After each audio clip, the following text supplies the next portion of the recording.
And tonight,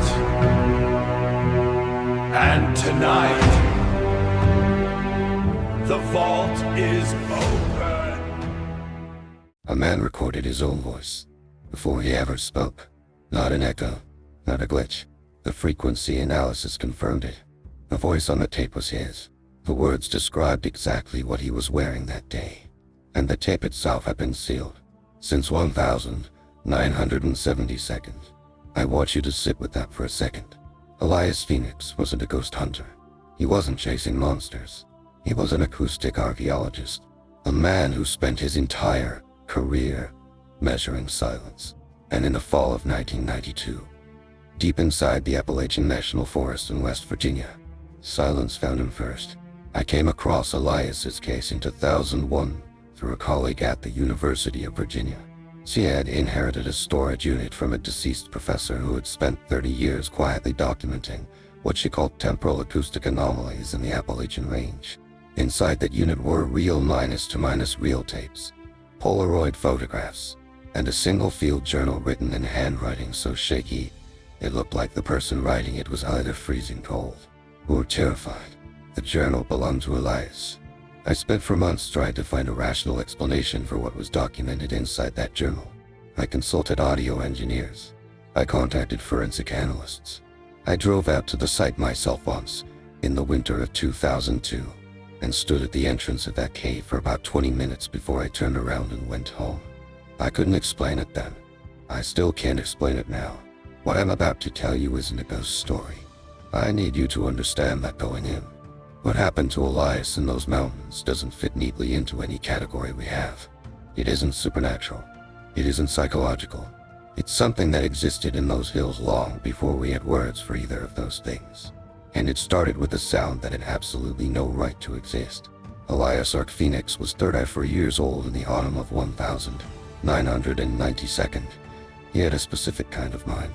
The kind that sees structure in things most people dismiss as background noise. He grew up in Charleston, West Virginia, 15 miles from the Appalachian foothills. His father was a radio technician. By the time Elias was 12, he had already disassembled and rebuilt 3 shortwave radios from scratch. Not because someone taught him, because the idea of a voice traveling through empty air and arriving somewhere else fascinated him in a way he couldn't explain and didn't try to. By his late 20s, he had developed a specialty so niche it barely existed as a formal academic field. He called it acoustic archaeology. The concept was simple in theory and almost impossible to prove in practice. If sound waves can travel, they can also be stored, not in machines, in physical environments, in rock formations and cave walls, in specific atmospheric conditions that trap and preserve sonic frequencies the way amber preserves insects.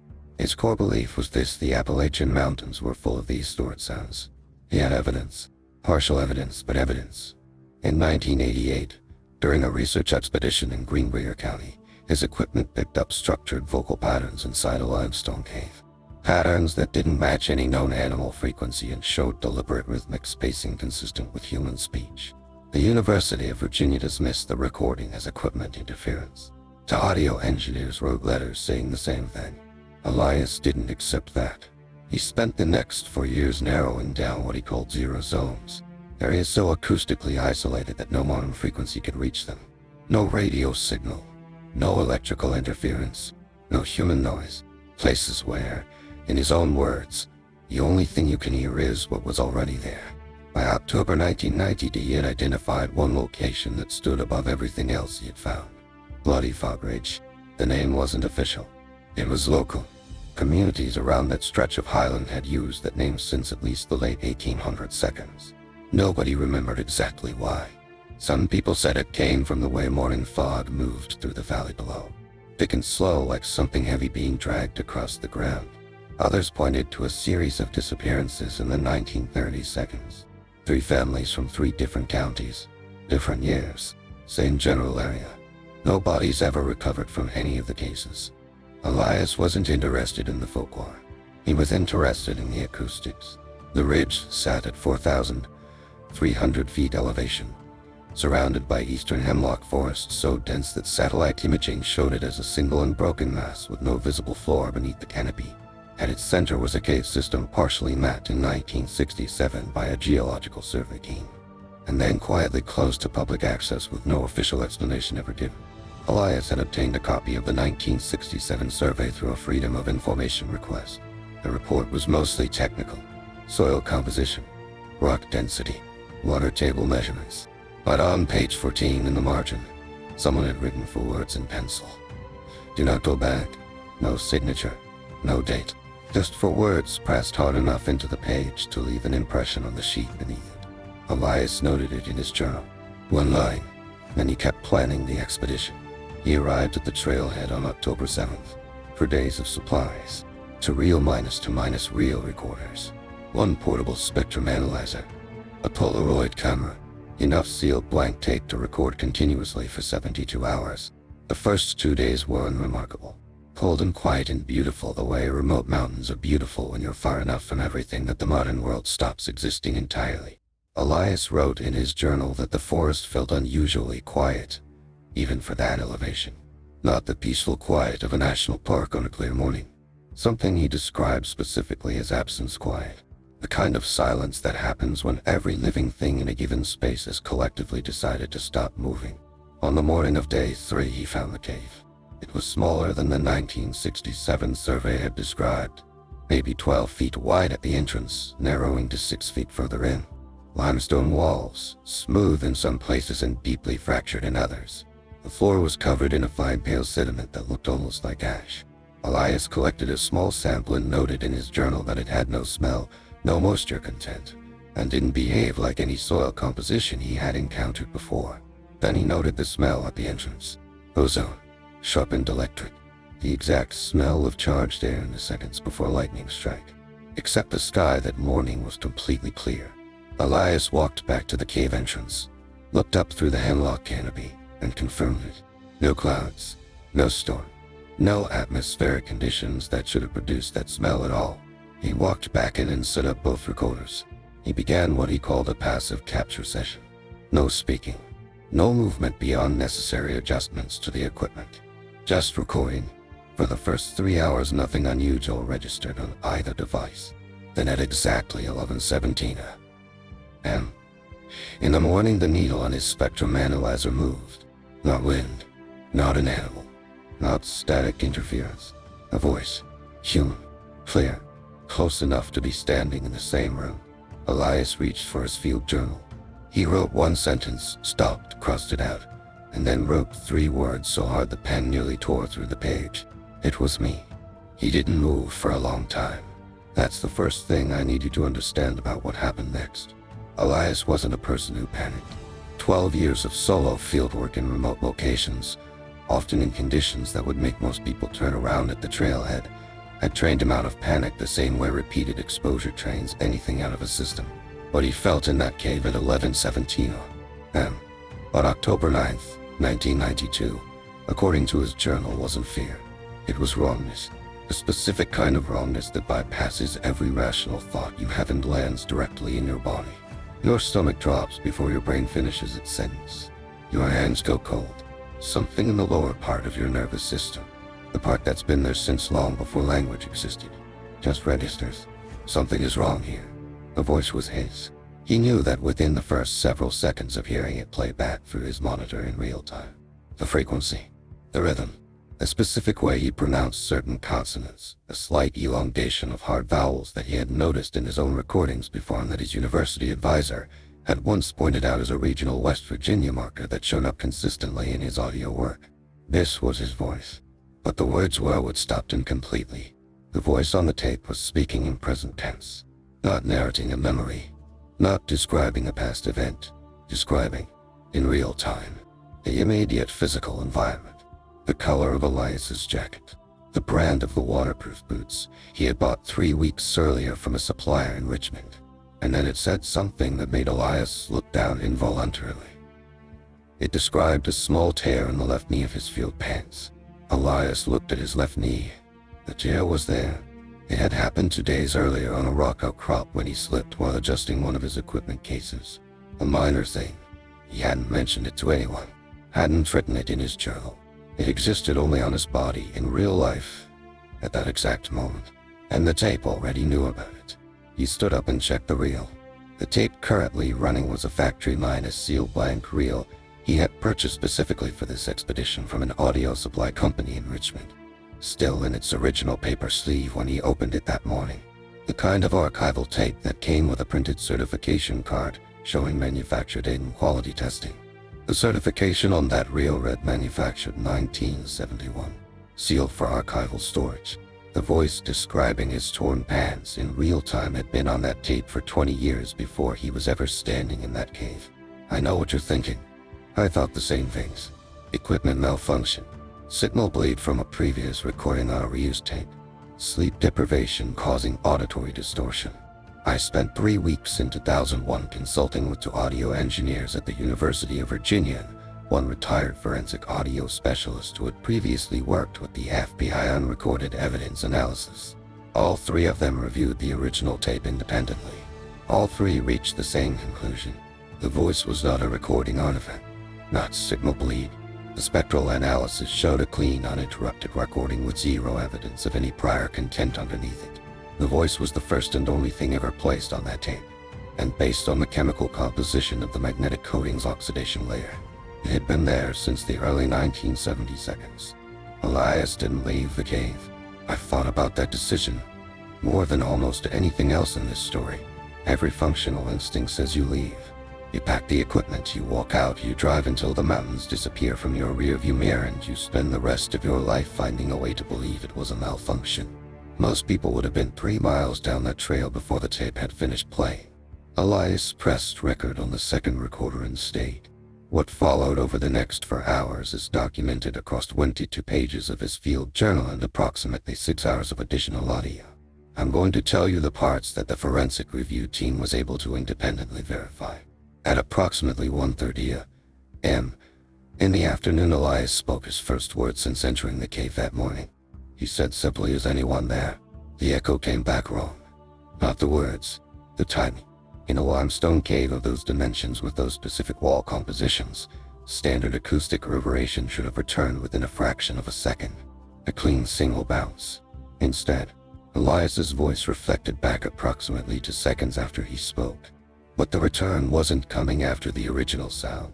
It was arriving before it finished, overlapping with his voice as it was still leaving his mouth, as if the cave wasn't reflecting what he had just said, but what he was about to say. He documented this in real time. His handwriting in this section of the journal is noticeably different from the rest. Smaller, more compressed, like he was trying to take up as little space on the page as possible. The echo was returning before I finished speaking. I can hear my own voice starting before my mouth opens. I've checked both recorders. Both are registering the same thing. This is not an equipment error. Then the temperature dropped. Not gradually. There was no slow cooling. One moment the cave interior was at 52 degrees Fahrenheit. 10 minutes later, Elias checked his thermometer and wrote down the number twice, circled it, and then wrote the word confirmed next to it. 31 degrees. His breath came out as dense white smoke. He could see it clearly in the light from his equipment. Outside the cave entrance, he could see sunlight still falling normally on the forest floor. The hemlock branches showed no movement. No wind had come in. No weather system had moved through. The cold was only inside, and only around him. Then the insects stopped. This is a detail that is easy to read past and shouldn't be. Elias had logged the ambient biological sound around the cave entrance in his morning entry. Crickets. Late season flies. Something unidentified moving in the upper canopy. A normal acoustic baseline for early October at that elevation. At 2 o'clock a.m. In the afternoon, he wrote for sentences. Complete cessation of all insect sound. Sudden. Like a switch was cut. There is now no biological sound anywhere around this location except my own breathing. Then he added one more line, separated from the rest by a full blank space above and below it, like he needed the white space of the page to hold some distance from what he was writing, and the breathing on the tape. Elias was recording silence in an empty cave. The tape was picking up breathing that wasn't his. He had already measured it. His own breath cycled every 4 seconds. The breathing on the tape moved through a full cycle every 11 seconds. Too slow for a human at rest. Too deliberate for an animal. The rhythm had a quality he described in his journal as patient, like whatever was producing it had no concern at all about how long it had been waiting. He reached for the Polaroid camera. He pointed it into the dark at the far end of the cave where the breathing seemed to be loudest on the playback. He pressed the button. The flash fired, and the half-second of white light before the cave went dark again. Elias Phoenix saw something at the back of that cave that ended his research career, cost him his marriage, and kept him awake every night for the next 9 years. And the only record of what it was in the photograph that developed in his hands over the next 60 seconds. The photograph developed face down. Elias held it that way for almost a full minute before turning it over. He documented this in his journal, not because he was dramatic about it, but because he said his hands had stopped cooperating with his intentions. The message from his brain to his fingers was being interrupted somewhere along the way a signal drops in dead zones. He turned it over. I've seen the photograph. The original is currently held in a private archive in Charlottesville, Virginia. The professor whose storage unit I accessed in 2001 had it sealed in an archival sleeve inside a locked metal case, separate from everything else. The first time I saw it, I stood there for about 30 seconds and then I sat down on the floor of that storage unit because my legs made that decision without asking me first. I want to describe what's in the photograph carefully because the details matter and the order in which you notice them matters. The first thing you see is Elias, from behind, standing at the entrance to the intersection of the cave, his field jacket clearly visible, the small tear at the left knee of his pants visible even in the Polaroid's limited resolution. This is notable because he took the photograph while facing away from the cave entrance, pointing the camera toward the dark interior, meaning someone or something was behind him when the shutter fired. The second thing you see is the shape at the back of the cave. I'm not going to describe it in detail because the description doesn't serve the story the way the facts do. What I will tell you is that the University of Virginia forensic imaging team that reviewed the photograph in 2003 produced a written report stating that the shape was, quote, inconsistent with any known geological formation, animal silhouette, or photographic artifact produced by known flash exposure distortion. The third thing you see is what's in the background, past Elias, past the cave entrance, outside in the forest, visible through the narrow opening where sunlight was still falling normally on the hemlock trees. A stone structure, a memorial, upright slabs of granite, the kind you find in commemorative installations at national park sites, with an inscription plate visible even at that distance and resolution. In 2001, I had a document imaging specialist enhance that section of the photograph using techniques available at the time. The enhancement was good enough to read for things clearly. A name, a set of coordinates, a dedication line reading in memory of those who entered and did not return, and a date, in a photograph taken in 1992nd, on a Polaroid film that a chemical analysis confirmed was manufactured and used no later than the mid-1950s. Elias documented none of this in his journal entry from that day. What he wrote after describing the photograph was a single paragraph that is unlike anything else in the journal. The handwriting shifts completely. Larger, uneven spacing. Letters that don't connect the way they should when someone writes at a normal pace. I took one photograph. The shape in the photograph was not there when the flash fired. The structure in the background does not currently exist at those coordinates. I have verified both of these things. The tape is still running. The breathing on the tape has not changed through the min for hours. I am going to leave the cave now and I am not going to look at the back wall before I go. Then below that, in completely different handwriting, smaller, controlled, like he waited an hour before writing it, I found the camera. He hadn't mentioned a camera in any previous entry. The oak tree was approximately 40 feet from the cave entrance, slightly uphill, partially obscured by a hemlock cluster that had grown around its base. Elias described noticing it because of the shape of the bark on one side, a section of the trunk where the oak's growth pattern had built up in an unusual formation, layers of bark that had grown over and around something embedded in the wood. He used a folding knife to work at the outer layer carefully. What he found inside, according to his journal, took him 20 minutes to extract without damaging further. The Polaroid camera, Model 95, manufactured between 1948 and 1953. The leather casing had fused partially with the inner wood where moisture had moved through the tree's growth rings over decades. The lens was shattered. The film compartment was empty except for one photograph that had been placed there deliberately, face inward against the back of the compartment, protected from light. Elias pulled it out. He recognized the image immediately. It was himself, standing at the mouth of the cave facing outward, looking directly at the camera position. His face was clearly visible. His field jacket, the boots from Richmond, the torn left knee of his field pants. In the background of that photograph, visible over his shoulder, through the cave entrance, was the shape at the back of the cave, looking directly at the camera. Elias had been outside the cave when this photograph was taken. He had never stood at the cave mouth facing outward while holding a camera. The photograph could not have been taken by him. It could not have been taken by anyone he had seen in those mountains.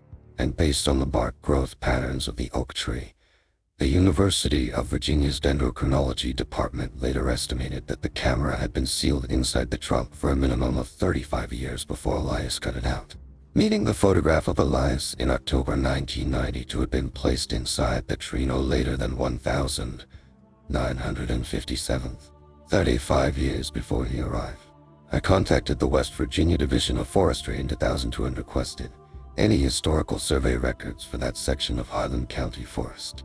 What came back was mostly routine timber assessments, wildlife monitoring reports from the 1972, one geological note from 1961 referencing unusual soil composition in the Bloody Fog Ridge area that matched Elias's own description of the pale, odorless sediment at the cave floor, and one incident report from September 1958. A solo researcher from the University of Pittsburgh had gone into that section of forest to conduct what was described as acoustic environmental studies. He had not returned from the expedition. The official case was closed in 1961 with the classification presumed lost in wilderness terrain. His name was Raymond Albert Coates. I found one photograph of Raymond Albert Coates in the University of Pittsburgh's archived faculty directory from 1957th.